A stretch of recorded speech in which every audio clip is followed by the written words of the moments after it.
Halo Bapak Ibu, hari ini kita akan melakukan devotion. Sebelum mulai, mari kita berdoa. Bapa kami dalam surga, kami ucap syukur ya Tuhan, karena Engkau berikan kami kesempatan untuk merenungkan firman-Mu, dan berikan Roh Kudus-Mu, supaya kami dapat mengerti dan mau melakukan firman-Mu ya Tuhan. Dalam nama Tuhan Yesus kami berdoa dan ucap syukur. Amin. Pada bulan tema ini kan diberikan tema yaitu dipenuhi dan diubahkan.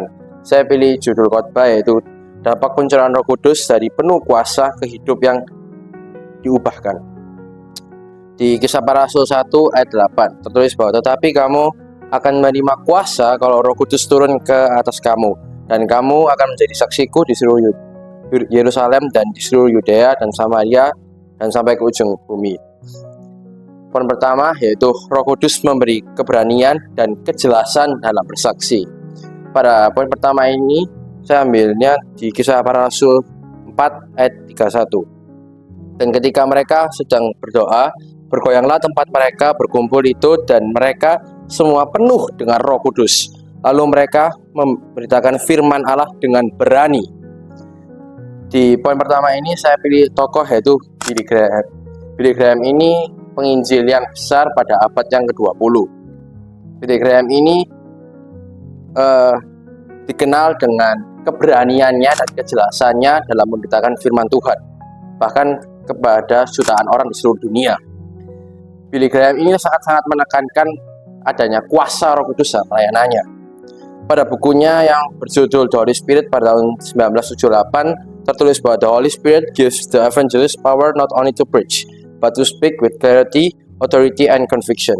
Yang berarti adalah Roh Kudus memberikan kuasa kepada penginjil bukan hanya untuk berkhotbah, tapi untuk berbicara dengan kejelasan, otoritas, dan keyakinan. Billy Graham ini dulunya adalah seorang pemalu dan kurang dalam teologis. Namun tetapi ketika ia dipenuhi oleh Roh Kudus, ia memiliki keberanian dan kejelasan untuk mengubah orang-orang yang belum mengenal Tuhan.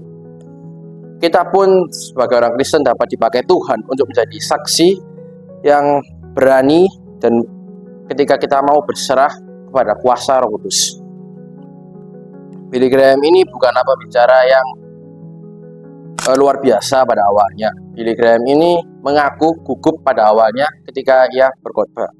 Namun ketika ia dipenuhi oleh Roh Kudus, ia merasakan keberanian yang supranatural untuk memberitakan Injil di stadion-stadion besar ataupun pada siaran televisi.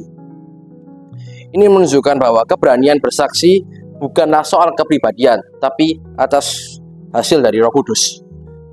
Dalam situasi di mana kebenaran Allah ini ditolak dan asing bagi dunia ini, kita diberikan kebijaksanaan dari Roh Kudus untuk menyampaikan firman Tuhan secara jelas dan relevan. Bapak Ibu, kita tidak harus menjadi pendeta untuk bersaksi untuk Kristus. Roh Kudus memampukan kita semua untuk menjadi saksi di lingkungan kerja kita, sekolah kita, atau bahkan keluarga kita. Poin yang kedua yaitu Roh Kudus menyatakan Yesus sebagai Tuhan dan Mesias. Kisah Para Rasul 17 ayat 2-3. Seperti biasa, Paulus masuk ke rumah ibadat itu 3 hari Sabat berturut-turut yang membicarakan dengan mereka bagian-bagian dari kitab suci. Ia menerangkannya kepada mereka dan menunjukkan bahwa Mesias harus menderita dan bangkit di antara orang mati. Lalu ia berkata, inilah Mesias, yaitu Yesus yang kuberitakan kepadamu. Pada poin kedua ini saya pilih contoh yaitu Corrie ten Boom, yaitu penyintas Holocaust dan penginjil. Nicky ten Boom ini pernah mengalami kekejaman Nazi dalam kehidupannya. Ketika ia dibebaskan, ia mau menyerahkan hidupnya untuk menyatakan kasih Kristus bahkan kepada mantan penjaga kamp konsentrasi. Pada kutipan bukunya yang berjudul Strength of the Lord pada tahun 1974 tertulis bahwa trying to do the Lord's work in your own strength is the most confusing, exhausting, and the tedious of all work. But when you are filled with the Holy Spirit, then the ministry of Jesus just follow out of you. Yang berarti mencoba melakukan pekerjaan Tuhan dengan kekuatan sendiri adalah pekerjaan yang paling membingungkan, melelahkan, dan membosankan. Tapi ketika kita dipenuhi oleh Roh Kudus, pelayanan Yesus akan mengalir begitu saja dalam kehidupan dan diri kita. Corrie ini tidak menonjolkan dirinya ketika ia melayani orang-orang, melainkan ia memuliakan Yesus sebagai juru selamat yang sejati. Itulah pekerjaan Roh Kudus yang menolong kita untuk meninggikan Kristus, bukan diri kita sendiri. Kori menunjukkan bahwa tanpa adanya Roh Kudus, kita akan mudah terjebak pada pelayanan yang mengandalkan daging dan teknik. Namun ketika kita dipenuhi oleh Roh Kudus, kita tidak lagi fokus kepada kesaksian kita sendiri, tapi fokus pada Kristus. Kasih, pengampunan, dan damai sejahtera Yesus akan mengalir secara alami bahkan dalam situasi yang ekstrim sekalipun. Kori sendiri pernah mengampuni tentara Nazi yang menyiksa keluarganya. Setiap perkataan dan tindakan kita, baik itu di pekerjaan kita, di pelayanan kita, maupun kehidupan kita sehari-hari, seharusnya bisa menjadi sarana bagi orang lain untuk melihat Yesus, Tuhan Sang Mesias itu yang hidup dalam kehidupan kita. Poin ketiga yaitu Roh Kudus menghasilkan pertobatan dan hidup yang baru. Kisah Para Rasul 24 ayat 15-16 tertulis bahwa aku menaruh pengharapan kepada Allah, sama seperti mereka juga, bahwa akan ada kebangkitan semua orang mati, baik orang-orang yang benar maupun orang yang tidak benar. Sebab itu aku senantiasa berusaha untuk hidup dengan hati nurani yang murni di hadapan Allah dan manusia. Pada poin ketiga ini saya pilih Nicky Cruz, mantan gangster yang bertobat secara total.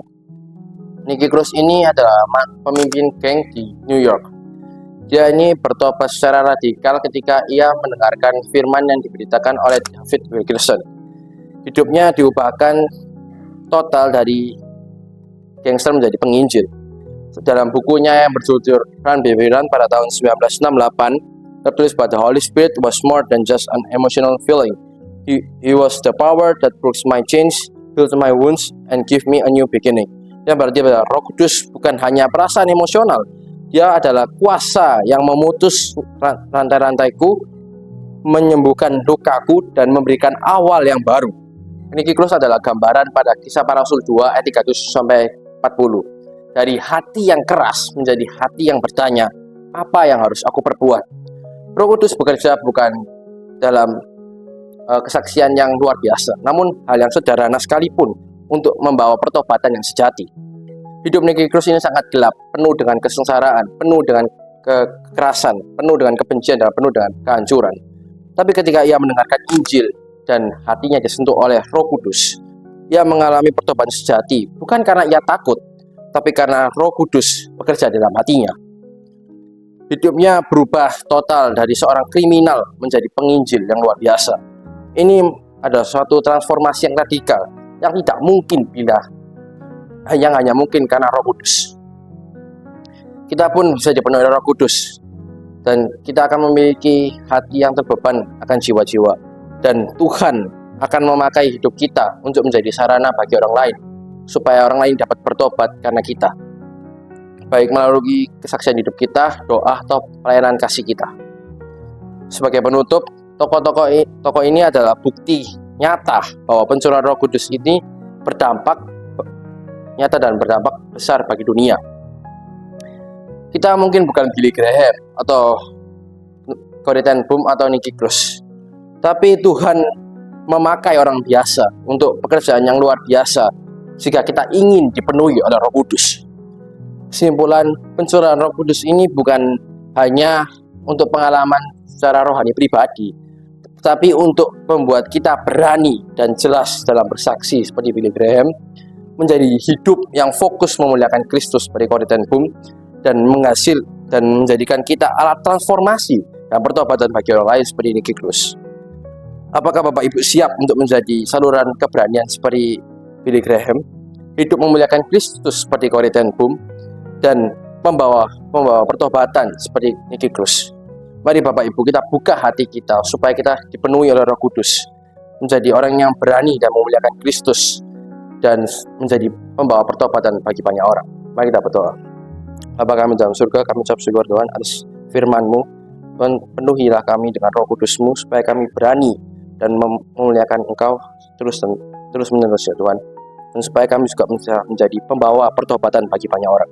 Dalam nama Tuhan Yesus kami berdoa dan bersyukur. Amin.